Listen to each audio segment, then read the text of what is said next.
chance to be in the middle of it. And it's a beautiful place, Frank. I just, driving across from the airport yesterday, I figure you're 10 days or so ahead of us on the trees. It really was beautiful. And I promise you, it was beautiful in St. Louis yesterday when I left. So the sun is coming this way. It may get here eventually. It was kind of dreary when I got here yesterday.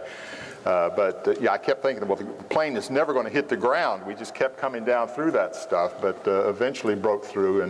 And there were some patches of sunshine driving over yesterday, but it was beautiful. And I want to thank Kevin and the staff for the invitation to be here and the privilege I've had of working with them on many different occasions. And I don't need to remind you, but I am going to remind you, you're privileged to have the staff that you've got here that are working on regional work.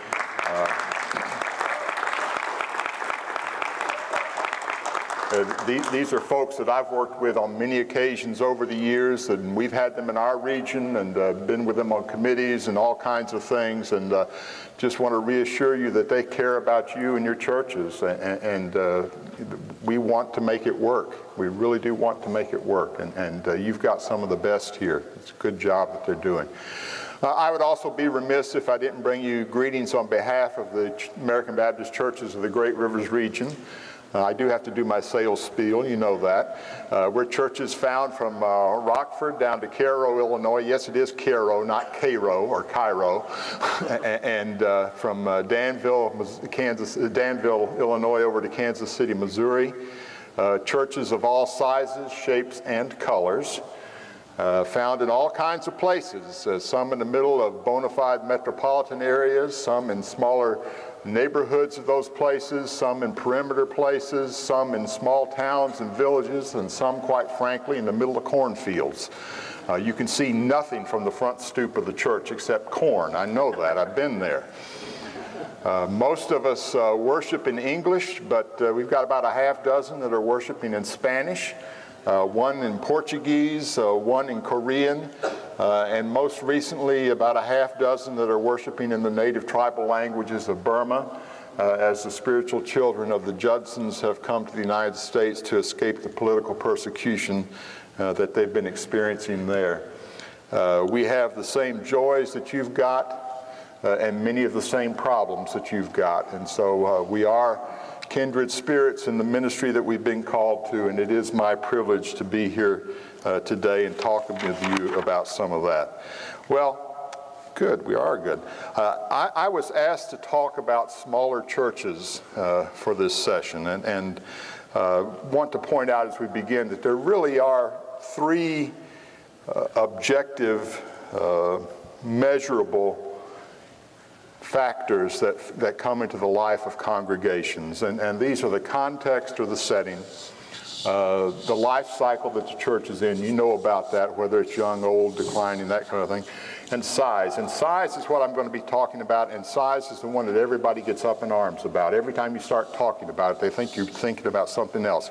Let me be clear from the very beginning that I'm not here to trash larger churches, and I'm not here to glorify smaller churches either. I've seen some pretty ugly stuff come out of small churches, and any of you that are pastors probably have too. But I do think small churches are in a special place as we move into this 21st century. And I want to lift that up. I do believe that smaller churches are rooted in their communities in a way unlike larger churches. I do believe smaller churches can grow, not necessarily numerically the way that you would like them to grow, but I absolutely am convinced that smaller churches can thrive in the ministry that God has given them in that place, and I do want that to happen. You know, while size is one of the factors, and we need to remember that, and that's what I'm going to be talking about, do remember that those other two are part of it. And the truth is, the small churches seldom grab our attention. They seldom show up on TV or DVDs, and they seldom show up on the news, and they seldom are the authors of books. And I have nothing against Bill Hybels or T.D. Jakes or Andy Stanley or any of those, but do need to say that if you just try to copy what they're doing, it's probably not going to work in your church and you're going to be frustrated. That is not a judgment against their ministry. Do not hear that. But it's not necessarily a good thing for us to copy. We are a nation of small churches and always have been. And sometimes we forget that. At least in the Great Rivers region, almost 60% of our churches will have less than 100 on Sunday morning.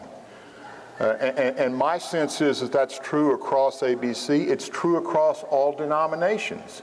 It's not peculiar to us, and yet we don't pay much attention to that. Now, I want to be clear that small does not mean weak or inconsequential or of no value. It's just a describer of who they are. It's kind of like dogs. And we need to remember that.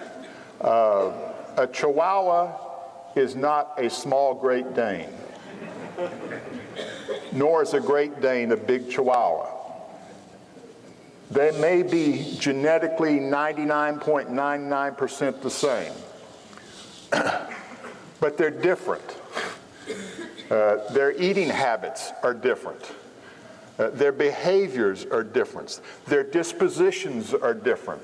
The things that they can do and not do are very different. And why that is so hard for us to recognize in churches, I don't know. It's either we get offended about being a Chihuahua or we think the Great Dane is a good dog. And the truth is, it's not about either one of them being a good dog. It's about them being different. And it is astounding to think about it that we never really got around to applying that wonderful insight to churches until the 1980s. I was through seminary before it happened, and that's really what we're going to be talking about today. So what is our plan today? I'm going to introduce church size as a lens for congregational dynamics. Some of you may already know this, and I apologize for the refresher on it. From what I've heard in other places, it's going to be news to some of you. You just missed it. And as soon as you hear it, I promise you're going to say, yeah, that makes sense. Because that was my response. As soon as I'd learned this stuff, I said, well, yeah, why didn't somebody write this down soon? Why didn't anybody tell me this before I started out in churches? Because it could have made things easier for me. I want to talk about some of the advantages that I think small churches have. Again, I'm not going to glorify them, but I think there's some advantages that small churches have that we need to recognize. And if we're going to be faithful, we need to exploit or take advantage of those things. And then we want to close exploring some of the challenges that small churches have. Now, the truth is, these challenges are the same for all churches: mission, organization, pastoral leadership, facility, and finances. It's true for everybody. But it takes a special flavor when it comes to small churches, and a special urgency. And so, while it's true for all churches, we're going to look at it from the perspective of small churches. And lastly, I'm going to talk, but you're going to talk too. And I'm going to talk more here at the beginning. But by the time we get to the end, I hope that you're talking more. That may not, this setting may not necessarily be good, but we'll make it work. And I'm eager to hear your perspectives and your insights on things. And I'm eager for you to share your creative ideas about how you're responding to the challenges that small churches are facing. And one last thing before we move on. Now, if you don't know Arlen Rothage, you're going to know him in just a minute. It's important to understand that every congregation is surrounded by infinite possibilities. Our task in those churches is to discover the possibility that's there for us. And we do that only with connection with God through the Holy Spirit. Finding your connection to that community and the possibilities that God has given you there is the key. Your possibilities are not the same as Saddleback's. I can promise you that. They may not be the same as something in Philadelphia. But it is important to discover what the possibility is for you, because only in that will you be successful in what God has called you to. Now, size is not about value of the church. It's not about effectiveness. It really is a lens into congregational life and what it's all about. So how do we go about measuring? That's a challenge for us, especially in Baptist churches. Everybody trusts that membership roll you've got, don't you? Anybody trusts that membership roll you've got. One of the insights of Arlen Rothage was to say, let's forget that, let's talk about folks that attend church. Let's talk about who really comes. And so in the 80s, he started this whole thing with this little booklet. It's not even copyrighted. It's out of print now, but you can find it online at a zillion places. I think this is the last copy I've got. What is it, 40 pages, something like that? And in this 40 pages, he launched a whole understanding of church that we've been missing for a long time. And he looked at worship attendance, and it's important to remember that his key was, it was an evangelistic perspective. How do new people get incorporated into the church? And yes, he was an Episcopalian, get over that. But he asked the question, how do new people get incorporated into the church? And he noticed there was a difference based on the size of the church, because the culture in each of those churches was different.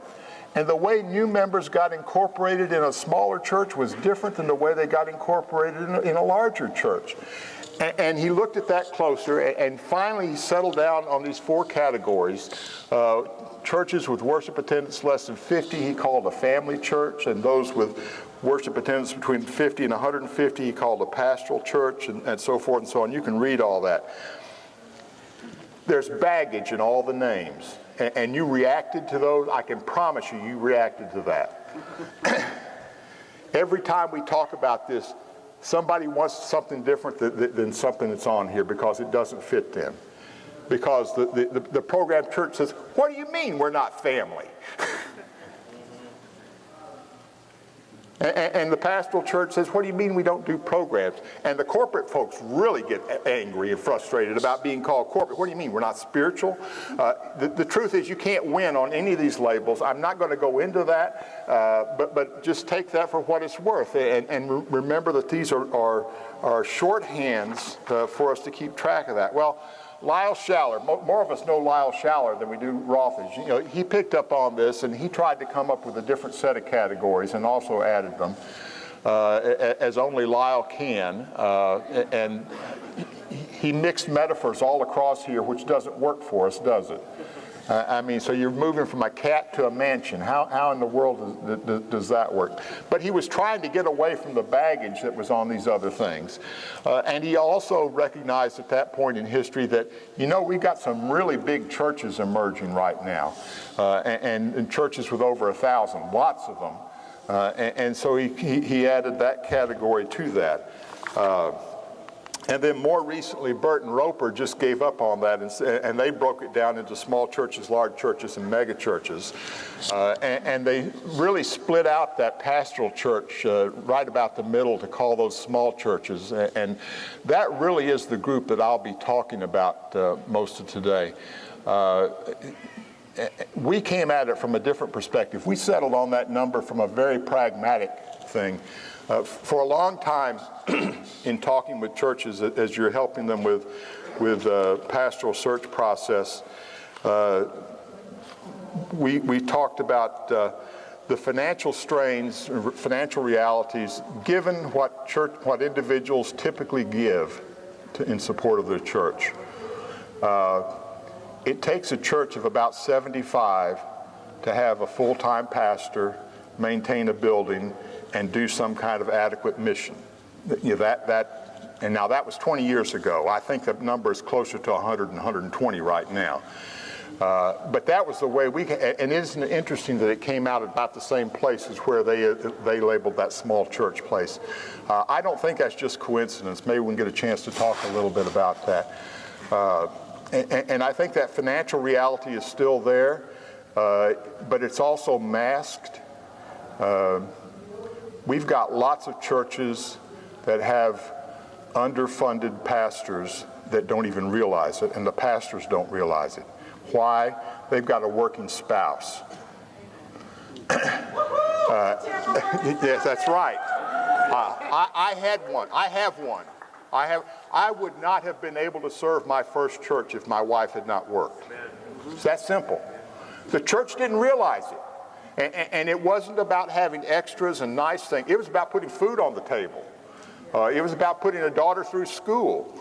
And churches don't realize that they've got underfunded pastors. Pastors often don't realize it. It's hidden increasingly in terms of health insurance, that a working spouse has the health insurance that supports the family. And the church does not realize they are depending on subsidy from somebody else to make it possible for them to have a pastor. And so when I bring up the question, well, you really need to have 75 to 100 people to have a full-time pastor. Well, we got a full-time pastor, and we've only got 60. Really? Let's look at the numbers and make that work out. But it's often the case, and I don't want to go to seed on that. I do have some passion about that. You can understand. But I'm here to tell you, I could not have served my first church if it had not been for a working spouse. And I know for a fact that's true for many. That is hard numbers for us to get a handle on at regional staff because people don't tell us. And we often discover it after they've left what the situation was. But I would not be surprised if 60 to 75% of our pastors, or 60 to 75% of our churches are able to function with a full-time pastor because they've got a situation of subsidy. It's either a working spouse or a retirement income or a early retirement income or an actual retirement income that's making that possible. And they don't figure that into the calculus of things. And that does change things. So anyhow, we'll let that go.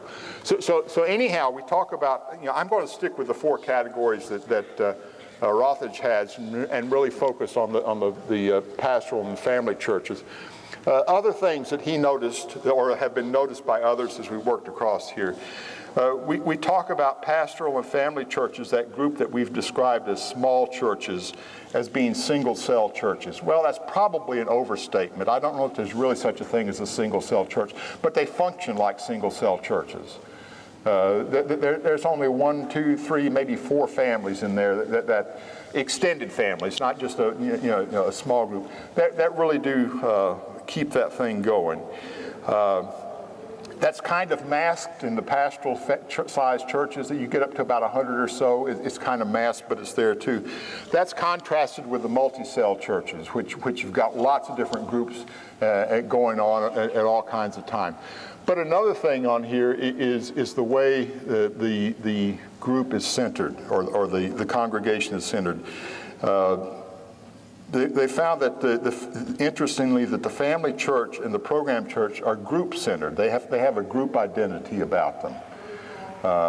And that the pastoral and corporate churches tend to be pastor-centered. Now, that really is a strange understanding for us.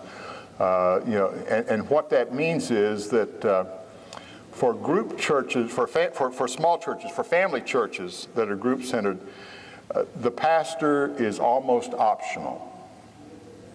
I see some nodding heads out there. You know that. The pastor preaches and teaches and visits in the hospital, but the truth is they can do fine without you.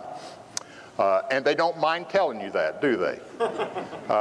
You've heard the line, I was here before you came. And and it's the truth. They really don't need you. They want you there to do a particular task, and they'll do fine with that. And the hard lesson for young pastors out of seminary to learn is they're not necessary to this church. And they probably don't care about what your ideas are. As long as you do the preaching and the teaching and visit Aunt Molly in the hospital, and they'll be fine with you. Don't try to do nothing else, because it ain't going to happen. It's just going to be a problem. Sidetracks on this. I'm thinking of the White Swan Church that we've got. And I'm not saying anything bad about White Swan. But they've been without a pastor for 4 years now. And the chairman of the deacons is in his 80s. I don't remember exactly how old he is. And they still meet every Sunday. They still have Sunday school every Sunday. And Paul's conviction is, which he has said to me, when God wants us to have a pastor, God will send one. Well, there's part of that I'm not particularly comfortable with, but there's also part that's, okay, that says something about this church, really. They are survivors. They keep going. And pastors come and go, but they're going to be there. The pastoral-sized church, though, is pastor-centered. Now, they've got a lot of the characteristics of that smaller group, and we'll talk some more about that later. But the pastor is kind of the gathering place for things. This is the stereotypical church that we all like to talk. They love the pastor, and they take care of the pastor. And you get all those cookies at Christmas and all that stuff. The church is known in the community because of the pastor. Now, the pastor may not have much more leader capacity than they do in a family church, but there's a different role for the pastor than there is in the family church. And that's an important piece to remember there, that while they may have some similarities on things, there is a different role for the pastor in that. And so while I'm going to be focusing on small church as being family church and pastoral church, know that there's a difference in the pastoral role in those two churches. And we'll see some about that a little bit later. Well, let me digress here and talk about statistics. This is a bell curve. Some of you will know what this is. What a bell curve shows is when you're looking at a population of things and you've got a set, whoa, back up here, back up, wrong button. Hello, there we go. If you look at a set of characteristics across the bottom and the number of individuals that share that characteristic, we come up with an average. But if you look at all those individuals, they're distributed across that average like a bell curve, like a bell shape. That's what that's all about. And what this means is while the vast majority are hovering right around what this average is, you've always got some that are on the outside edges here. Small churches, any kind of population, small churches are not just a box that all of a sudden you move to the next size and things change. There's a range of characteristics, and when we talk about small churches, everybody's going to say, well, this church XYZ is not like that. It's because they're one of these over here. And that's all right. This is important to remember because they're not uniform. They're not homogeneous. Small churches aren't homogeneous any more than mega churches are homogeneous. They're just different in different kinds of ways. And so what happens here is instead of this set of boxes, we got a box of family churches and a box of pastoral churches and a box of program churches and a box of corporate churches. This is the way we think about them. All of a sudden at 50 we become a pastoral church. All of a sudden at 150 we become a program church. Well, the other thing we've done in that is that's a brick wall in between there. We've all talked about or heard about barriers. You may hear about the 200 barrier, the 150 barrier. That's what that's all about. Is the movement from one to the other is very difficult. But it's because this is what's going on. We've got a bell curve under each one of those. And what's happening at this transition point, which is so hard to get across, yes, there are a few churches coming and going in here. In fact, a few churches that live there all the time. But that movement from one to the other is different because the cultures in each of these churches is so different. And that's a difficult thing to move across. And so, yes, in the group of churches that we would identify as family churches simply on the basis of numbers, there are churches there that function like pastoral churches. And yes, in pastoral churches, there are churches based on size alone. There are churches that function like family churches, and there are churches that function like program churches. And those are the exceptions that you're always going to be able to lay out when we talk about this. Now, I found it fascinating that the church I belong to now, 20 years ago was a pastoral church. But was a very large pastoral church. And it really did not have the program. And it is one of the very, very, very few churches I know that moved from pastoral to corporate with a very brief time in a program church. Now, we can talk about extraordinary growth and what that's all about, and I don't need to, that's not the point today. But the point is that the pastor back here 20 years ago, he grew this church to an extraordinary size because of extraordinary pastoral care gifts and, frankly, killing himself. He drove himself in the ground, pumping up that church. And I don't mean that as ugly as it sounds, but that's what was happening. The church was growing large on his back because he was doing all the pastoral stuff. And then the new pastor was able to pick up right here and move it into the corporate status. That's very unusual. It's not unusual for pastoral churches, pastoral-sized churches to work themselves to death. You know, the downsides of a pastor-centered church, the pastoral-sized church, is that they will let the pastor do everything the pastor wants to do. And you can run yourself in the ground very easily. They won't say no to you very often. If you want to do it, you can do it. But the other side of that, as soon as you leave, it's done and somebody else picks up something else. Nothing has a life on its own. It's driven entirely by the pastor. And sometimes we need to remember that as we're serving those churches. Well, one last piece here to give you as we move on with the size thing. Comparing two churches. The church on the left side, I'm sorry the color's not showing up here. If we plot a timeline of the life of the church with its size, what I've got here on the left side, I'm calling Church A, is a church that was founded about 1840, and it has stayed about the same number for over 150 years now. You know any churches like that? These are the classic small churches, I think, or what I would call a classic small church. They're survivors. Barring a major catastrophe, this church is going to be here 150 years from now. They've learned who they are, and they've learned how to function at that size, good or bad. They've learned how to do that. Pastors have come and gone. It didn't matter. The odds are the great-grandchildren of the family are still there and are still significant leaders in the church. But this church has a very different culture than this other church. The church on the right side, even though it's the same size right now, what's different about it? It's the history. Just again, an example. The church is founded in 1940. Post-World War II, in the new suburban areas that were coming up then, and experienced rapid growth for the first 20 years or so. And then about 1970, something started happening. And you got this progressive decline with a few bumps on.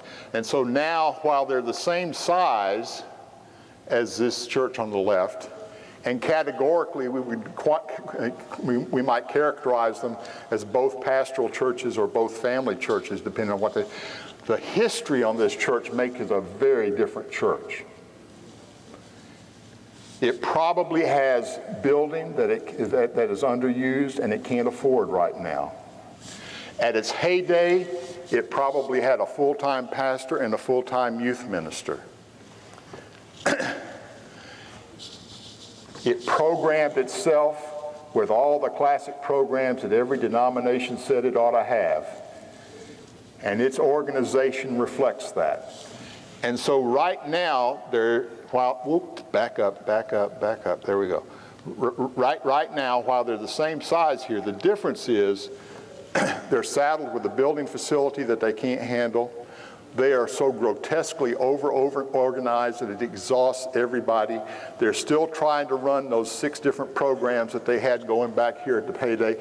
And they're angry that they can't afford a youth pastor, and they just want the Messiah to come back and bring 1960 back to them. Anybody know that church? Anybody know that church? We need to remember, as we're talking about small churches, these are 2 different categories of churches. The one on the left will be optimistic, by and large, will be an ironic place to be, a comfortable place to minister. Church B is not a comfortable place to be. And in my estimation, most of the struggles we have with churches are situations like the Church B I've got up here. And these are churches that have hard decisions they need to be making about where they're going and what they're going to be. Because the future is not in the rearview mirror, despite what some people may want to think. They're going to have to find a different way to do things. Well, whoops, back up here. There we go. So why do we measure? Well, we don't measure out of pride or arrogance. My church is bigger than your church. That's not what we're about. We don't measure to put value on those denominational reports that we all faithfully send in, right? We don't, and we certainly don't measure so that we've got a career ladder so that the potential pastor can say, well, I want to go here, I don't want to go there because I'm climbing the ladder. That's not why we want to measure. We measure because it gives us a lens for understanding what's going on in churches. Now, this is a continuum across here. It means it's an unbroken line.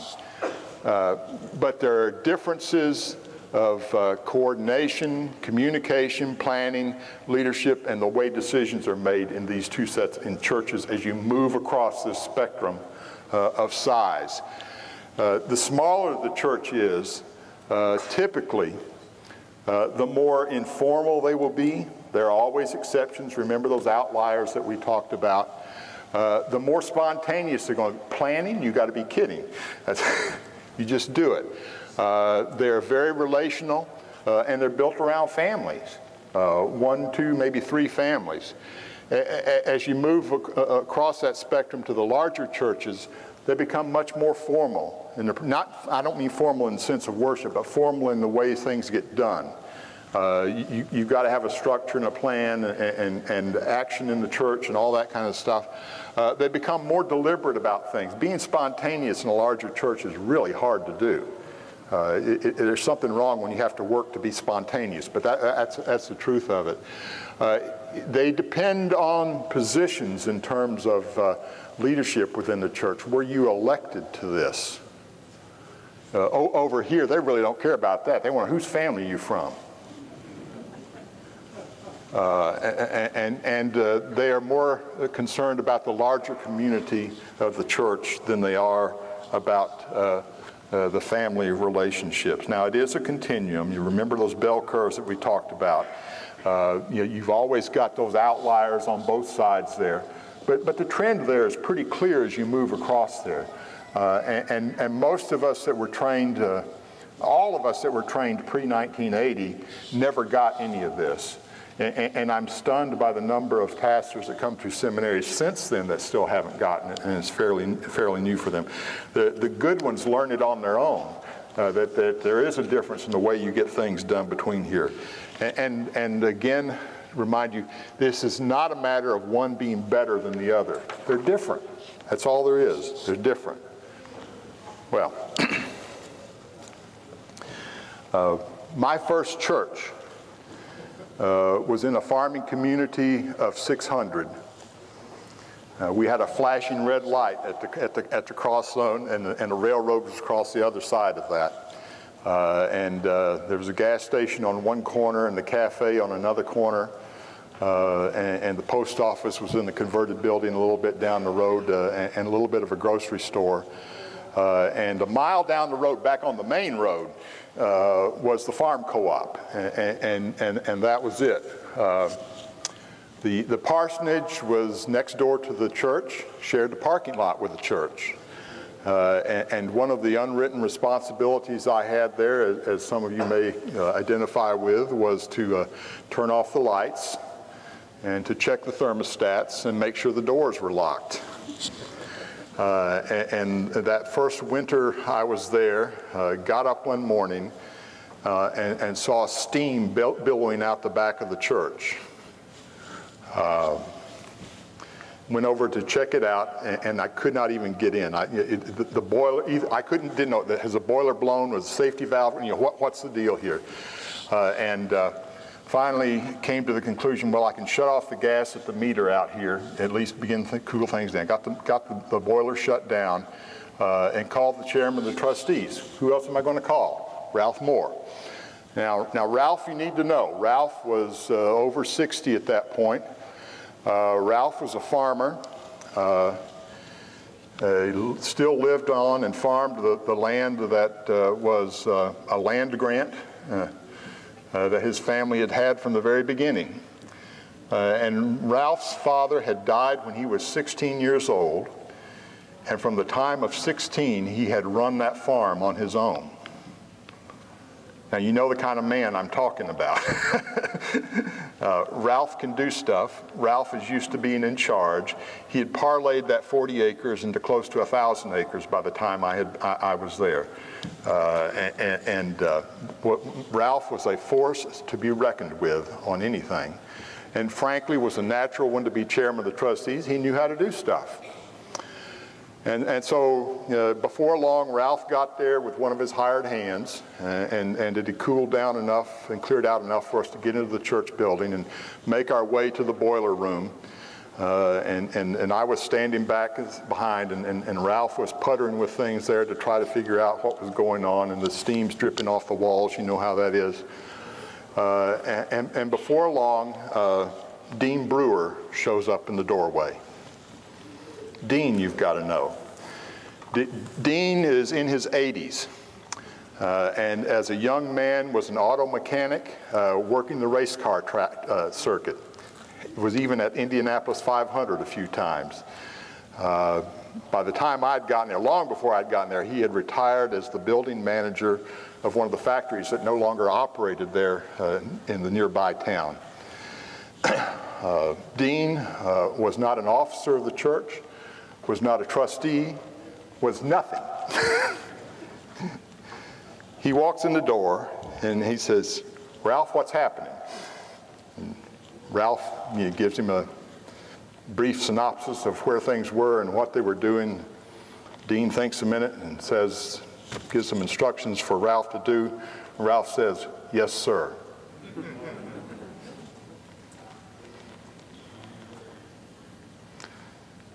Now, I may have been a young pastor, but I knew something happened there. And so the rest of that morning in that boiler room was the same thing. Dean never lifted a finger, leaned up against the doorway, and gave instructions to Ralph about what to do and what needed to be happening next. And by noon, Dean had made the decision that was going to cost us about $8,000 to take care of that thing, and left. Not a church meeting, not a vote, not an officer, and not a word said afterwards.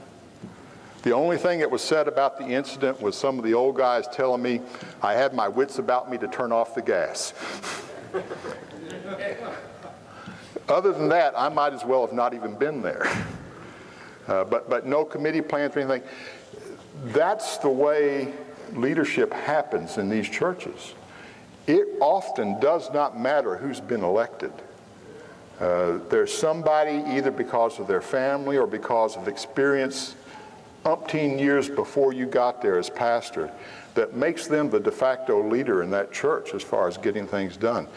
And that's an important thing to learn that. Now, I learned that by accident on that. There was no way I could have known that ahead of time. Absolutely no way. Ralph wasn't going to come to me and say, well, Dean, that's not going to happen. The situation revealed that, and I had to be prepared to take advantage of that at that time. Another kind of difference that we sometimes or usually experience in these churches is the way we plan things. And for this example, think about planning a family vacation. Now, if I'm going to plan my vacation with my family, we come to the kitchen table. I bring a handful of brochures, and we sit down with a calendar, and we talk about options and what folks would like to do, and what it's going to cost us, and how we can get there and do that, and when's the best time for us to do that, and probably eat some popcorn while we're doing it, and hour and a half, we've decided what we're doing on vacation that time. Planning a family reunion. Some of you have done that. With families scattered all across the country. All of a sudden, communication issues become important. How do we communicate with XYZ? Where are they? Do they do mail? Do they do email? Have we got to call them? Getting a calendar together, are you kidding? You finally nail down a place and say, well, either you can make it or you don't. Then you decide on where you're going to have that, where are people going to stay. You may even get to the point that you've got to organize and have 3 committees. You've got to have a committee that puts together the food and talks about how we're going to feed all these people that are coming. You've got to have a program committee, don't you? And get all that stuff together. You may have a communication committee. That's the difference in these churches. That's the difference between small churches and big churches. It's not that there's anything sacred about committees. It's about that's the way you get stuff done. But the small church doesn't need the committee. In fact, it's probably going to object to the possibility of a committee when they know that Molly can do that. There's no point in worrying about it. But it makes it difficult for those of us that have been trained as pastors to plan things. You know, we've been trained how to plan and lay things out and organize so that people get to do things. And it chafes in those small churches. On the other hand, if we're used to doing things in the family and familial way, and you're in a large church, and you try to recruit on your own somebody to do something that's a committee member's job, yeah, that's a problem too, isn't it? And so, those are just a couple of easy examples of the way things are different between those two. And it really is just the tip of the iceberg of differences in cultures between churches and the way they function. I think one last thing to leave with you, and that is that small churches are everywhere. I know that our tendency is to identify that poster card country church, the white one with the steeple and all that. But the truth is, they're everywhere. Great Rivers region has small churches in the middle of St. Louis. And I bet you've got small churches in Abcopad too, in major areas that you probably haven't thought about. We've got small churches in small towns and villages. Yes, we've got small churches in the country. And yes, they may predominate in the country. But you've got churches in all kinds of settings. And that's important because you remember way back at the beginning when we talked about those 3 factors, the setting being an important one, there is a difference. There's a difference between a downtown storefront church and that country church. Even though numbers may be the same. There may be a lot of similarities. There is a difference between those two in the way they function and in their history and their self-identity and their role in things. There's also variations in their ethnicity. And that changes the flavor of things. But those are all important things to remember as we move forward on that. So let me leave you with 4 points that I'd like to take home from this very brief introduction to church size. One is that church size impacts congregational life. That's the reason to pay attention to it. To neglect it is to neglect an important understanding of congregational life. It's not about labeling. It's not about saying you're bad or you're good. It's about understanding the congregational life and the congregational culture. Know that on most schemes, small church, which according to the original scheme would include pastoral churches and family churches, really is 2 different kinds of churches, at least, that are structurally and functionally different. And the key difference between those 2 is the role of the pastor. They may look very similar, but the pastor holds a different role in those 2 churches. The third is that small churches are found in all settings. Don't be surprised and pay attention to the fact that the setting does impact things in that church in addition to the size. And then the last one that I mentioned was that church history differentiates small churches. Remember, the church that has been small all its life, maybe 150, 200 years, is a survivor church. It knows who it is. It knows how to get things done. Even if that upstart young pastor has no idea about how it works, they know how it works because they grew up there. That's a different church than the church that was at one time a program church and has declined now to perhaps the same number. There's a different attitude about things. There's different expectations. There's a different set of baggage about all that stuff. So, okay, let's stop there. Let me hear from you. That's the basic idea of things. So what are you hearing? What have you experienced where you are? What doesn't make sense to you? What can you affirm? What ways can you expand my understanding of church size and what's going on in church culture? Jump up. Yes, sir. I'd say I'm in a pastoral church, but there's a group in it that still functions or Yes. sees themselves as the family church. Yeah. Is there any hope in getting them to Find out, let me know. Sure. The question was about a church that has a mixed understanding of itself, and that's probably a church where two of those bell curves are crossing over like that, that you've got probably older folks who still remember one set of culture. You've got newer folks who bring a different set of culture with them. That's a very common situation. It's almost a guaranteed conflict. And I don't say that to scare you off. I'm being descriptive. Is there hope? There's always hope. The keys, in my perspective, are to help the long-term, the tenured folks there understand what's happening, and also help the new folks understand. You're bringing baggage from your other church. That's not this church. And think about the reasons you chose to be part of this church. It probably was not because of the committee experience that you had in another place. And so helping both sides understand, okay, this is different. And then discerning yourself, okay, is this a church moving up that ladder or either moving either direction? Is it a church that's actually moving, or is it just individuals who've come in and disturbed the status quo of things? That's not going to be easy. I'd say it is hope, but folks need to understand each other and where they're coming from, and maybe some conversation in the church about this without being judgmental. It's easy for this to turn into judgmental stuff, and I sure don't want that to happen. But to talk about this and say, you do understand this church functions different, and I do think there's a greater burden on the new folks to understand, this is the church culture you've decided to become part of, and it may or may not work for you. And we'll talk about that a little bit later on, but understand this culture may not be good for me, and that's okay. God bless you. And let's move on with it then. So, that help any? Other observations or challenges on things?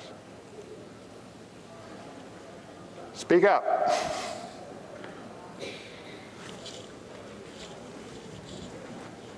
Back in the mid-'70s, I took advantage of a thing that the MMBD was doing with the regions in terms of encouraging pastors to go to the Career Counseling Center. And Jim Burns, who out in Oakland, who was the person who worked with us at that point, observed something that I appreciated.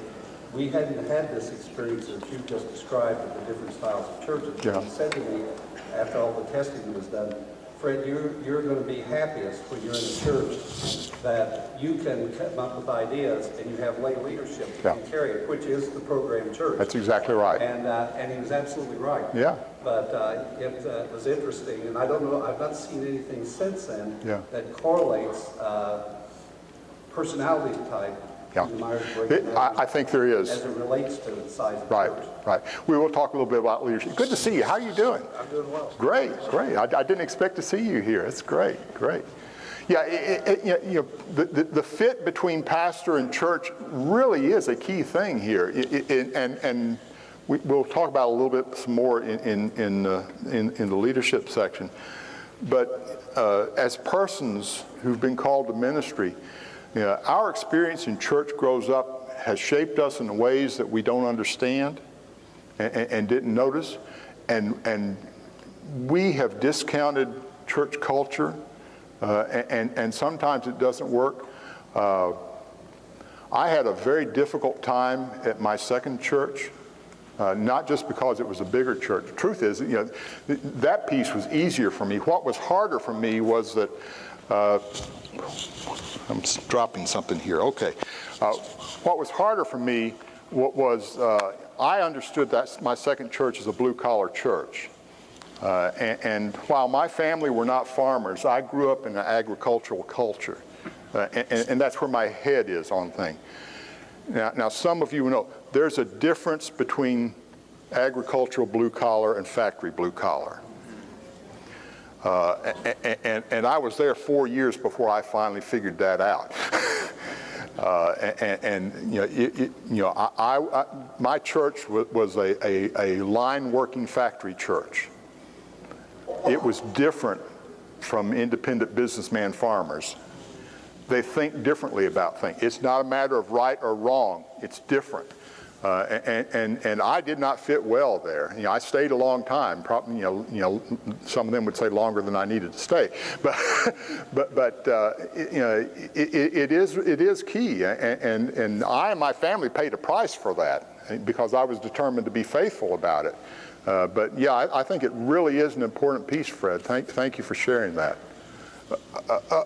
Yes, sir. Scott Preston from Centerville. Mm-hmm.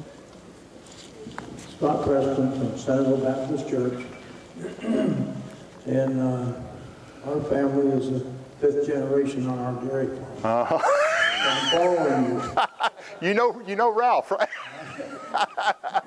But we're lucky enough to have Camp Judson in the Erie. Mm-hmm. And all my 5 children, I had a girl on each end, 3 boys in the middle.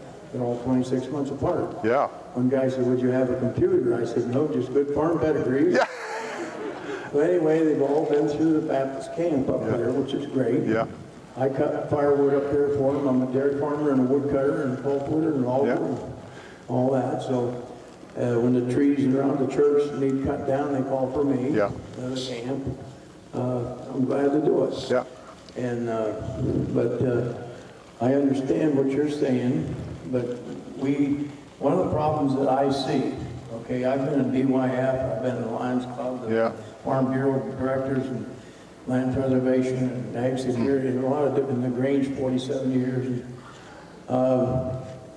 in our BYF, we have a girl, and she actually has a lot of tattoos on her, and that's not going over too well in our church.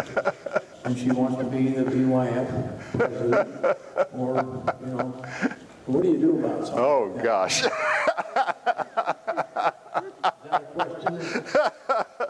No, I think that is a good illustration of the generational shifts and how that is impacting things for us. I confess that the tattoo thing, it doesn't work for me. I have to make my head work with that because it doesn't work for me. And the other is the body jewelry and language and things. My advice is to help, similar to what I told the brother over here. Both the church and the young lady need to understand that cultural clash there and find a way to deal with that. It's not likely that she's going to go back and undo all those tattoos. But the church folks need to find ways to assess her in terms of her faithfulness and her Christian maturity. And she needs to understand, I'll just say it, how offensive that is to some folks. And both of them need to find some ways to deal with that. And that does, that is a good example of a real glaring clash that we've got right now. Churches that think they want young people in them don't know any young people. You hear what I'm saying? And few churches without young people are able or willing to make the changes that they're going to have to make to attract significant numbers of young people. I think that's just the way it is, and that's hard for us to work with. That may not be much help for you, brothers. Okay.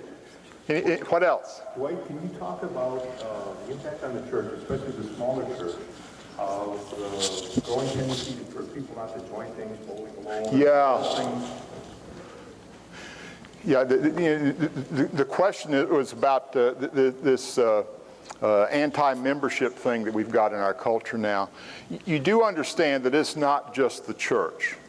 The Kiwanis, the Optimists, the Grange, all of them are experiencing the same thing. People don't want their name on the rolls. I think there's several different reasons for that. I don't know that I need to go into all of them. I think one of the particular places that comes to issue for us in church is those who are outside church see the name on the roll as a membership thing, as a club joining thing again. And I know that at our best, we know church joining is not club joining. But we all know places where that's the case. And I do think this is one of the places we need to change our language and stop talking about membership and joining, but start talking about ways, how do we partner with this community of faith? I do think it's important to throw my hat in the ring and say, I'm here with this community. That means I'm committed here. I'm going to live with you all. I'm going to share my resources with you all. I'm going to work for ministry side by side with you. I do think that's important. There are some practical reasons, too, to have some roles, and maybe we can talk about that later if you want to. But I do think our language change is something we've got to address on that. And it's because of the negative connotations with the whole notion of membership now that really is largely a generational thing.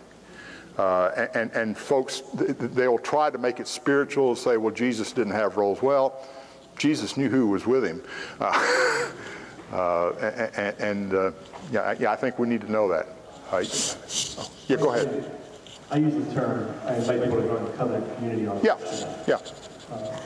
And I guess you can follow up with this question, because in my context, we're kind of on the higher end of the pastoral kind of centered church, but they sometimes act like a family. Yep. But they've also experienced a program church, and they're trying to maintain that program level, but they're getting up there in age, 60s, 70s, 80s.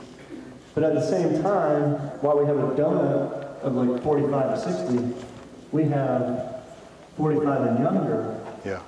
But they're not real interested in serving on committees. No. They want to get involved in ministry and be on teams. Yeah. And so I'm wondering is if you have family pastoral, my feeling is that programmatic church, to really do that well, you need 500, 600, 700. So what's going to replace that, moving from a family pastoral? Yeah. What comes after that then? Yeah. There's a lot of questions there, Dave. No, that's fine. Let me say, first, the observation that a full-blown program church takes about 500 is true. I think that's the ideal number for a full-blown program church. It's hard to make it work otherwise. The information that falls out of that then is if you find yourself less than that, you cannot program a church that way. I don't think it's inconsequential that we're seeing things like slow church and simple church. People are exhausted. I hear that every place I go. I think what exhausts them is running programs because we've always run programs. One of the organizational pieces, and we'll get to that a little bit more, is coming to grips with the capacity you've got to organize now and the necessity you need, the necessity for organizing. And some things have got to be let go. And that is always a painful thing because somebody has invested their life in that. And what do you mean you're not doing the mother-daughter banquet anymore? And I just pulled that example straight out of the air. But you can fill in the blank there. You can fill in. It doesn't matter what it is. That's going to be the question. But that's got to be a larger church conversation about what is our capacity. Okay, one piece. Second piece is you do have to organize for some governance pieces. and helping this younger generation understand there are some governance and accountability pieces we need to take care of, but we're going to do it in the most expeditious, least exhausting way that we can get it done. And that may mean moving away from Robert's rules. It may mean moving away from that Constitution that was written in 1950 that you just copied from somebody else and you're not following it anyhow because it doesn't work. And that's, that's a reality on things. And then the other third thing I would say on that, some of your older members need to understand mission means getting outside the church walls. It's not about serving on the personnel committee. You do the personnel committee because it needs to happen and because it's part of the accountability within the church. But mission is out there. And we've gotten so wrapped up with doing all the mechanic stuff inside the church that we forget that we were sent out there. And so those, go ahead, Dave. I think we forget that it's about relationship. Yeah. And that's what I've been really focusing on is we can be a larger church and have more quick and nimble decision-making process if we're in relationship and have a trusting relationships with each other. Yeah, that's a great tension. I didn't mention it before, but moving up that little set of blocks, the common thing that you hear moving from a pastoral church to a program church is it doesn't feel like family anymore. And folks that are still running that tape in their head can't get around that. And the truth is, we don't know that many people anyhow. I didn't talk about it. You'll let me do the chase the rabbit here. Anybody know an anthropologist named Dunbar? Nah, I didn't think so. Dunbar is an anthropologist who discovered worldwide that human beings group in certain sizes. And it's the same as what we have with churches. Isn't that fascinating?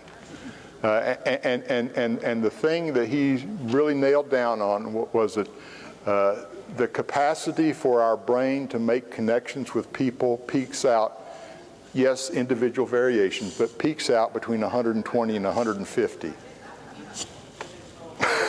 Any bells go off there? And so what happens is, as human groups get bigger than that, they find different ways to relate with each other without knowing each individual. And that involves trusting systems and trusting relationships, trusting representatives. And that's difficult to do. You trying to shut me down? Yeah. Okay. Take a 10-minute break and come back. Yeah, we can do that. We'll take a break here, 10 minutes.